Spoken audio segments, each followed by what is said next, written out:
La notizia è di quelle ancora ufficiose, ma da fonti vicine a Casugana trapela che ZTL presto si riapproprierà del suo Django e rientrerà così ufficialmente nella ex Piave, ex centro sociale occupato.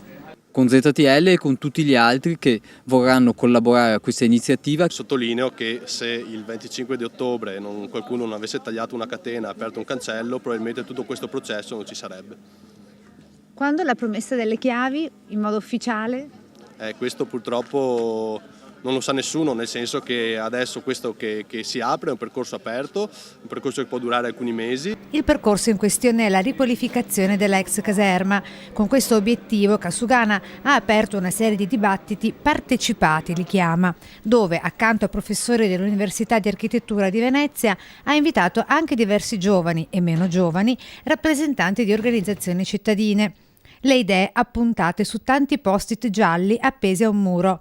L'ex Piave non solo centro sociale, ma anche centro ricreativo scolastico o post scuola, centro di cultura ambientale e centro sportivo popolare. Le proposte verranno stilate in un documento alla fine di ogni incontro.